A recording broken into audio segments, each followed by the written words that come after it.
बांग्लादेश में पूर्व पीएम शेख हसीना के तख्ता पलट के दौरान भड़की हिंसा में हिंदुओं को भीषण अत्याचार झेलना पड़ा था। देश भर के 27 जिलों में हिंदुओं के खिलाफ हिंसा हुई थी और फिर हिंदू समाज के लोगों ने सड़कों पर उतरकर आंदोलन किया था।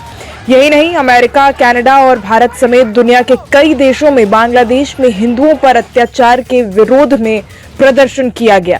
इसे लेकर अब बांग्लादेश सरकार बैकफुट पर आ गई है। अंतरिम सरकार के मुखिया मोहम्मद यूनुस अब हिंदू समाज के प्रतिनिधियों से मुलाकात करने वाले हैं।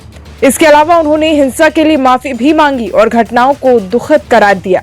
इस बीच बांग्लादेश के गृह मंत्रालय ने दुर्गा पूजा के अवसर पर 3 दिन की छुट्टी का प्रस्ताव दिया है।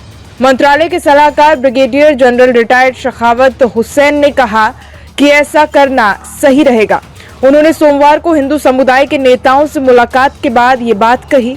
उनका कहना है, मैंने हिंदू नेताओं से मुलाकात की, मैं उन्हें इस प्रस्ताव पर विचार करने का भरोसा दिया है। दुर्गा पूजा एक बड़ा त्योहार है। मैं अपने मंत्रालय की ओर से सरकार से सिफारिश करूंगा कि दुर्गा पूजा के मौके पर 3 दिन की छुट्टी घोषित की जाए। यदि ऐसा नहीं भी होता है तो कम से कम 2 दिन की छुट्टी मिले, और अगर एक ही दिन की छुट्टी होती है तो नौकरियां करने वाले लोग उत्सव में शामिल नहीं हो पाते। बता दें कि शेख हसीना के तख्ता पलट के दौरान भड़की हिंसा ने बड़े पैमाने पर हिंदुओं को चपेट में लिया है। 2 हिंदू पार्षदों को मार डाला। इसके अलावा मेहरपुर के इस्कॉन मंदिर पर भी हमला हुआ, यहाँ तक कि मूर्तियां भी तोड़ी गईं। इन घटनाओं के बाद से पूरी दुनिया में बांग्लादेश में हिंदुओं पर अत्याचार की चर्चा जोर पर है। यही नहीं, बांग्लादेश में अंतरिम सरकार के गठन पर शुभकामनाएं देते हुए पीएम नरेंद्र मोदी ने भी हिंदुओं की सुरक्षा करने की नसीहत दी। अब इस मामले पर बांग्लादेश सरकार बैकफुट पर आई तो हिंदू समुदाय को सुरक्षा का भरोसा भी दिया है। हिंदू समुदाय के लोगों ने ढाका की सड़कों पर उतरकर विरोध प्रदर्शन भी किए।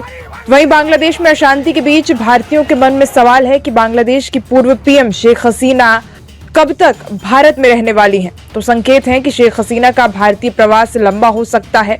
भारत ने अपनी तरफ से शेख हसीना पर इस बात का कोई दबाव नहीं बनाया है कि उन्हें यहाँ रहना है या फिर नहीं।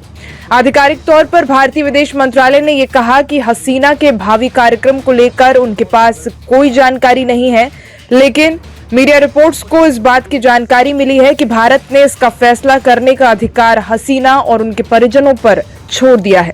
भारत में कहां रह रही हसीना के परिजनों की पहली पसंद लंदन ही बताई गई थी, लेकिन ब्रिटिश सरकार के स्तर पर अभी स्थिति साफ नहीं की गई है। इस बारे में भारत और ब्रिटेन के विदेश मंत्रालयों के बीच संपर्क बना हुआ है। दिल्ली में उन्हें बहुत सुरक्षित स्थान पर रखा गया है।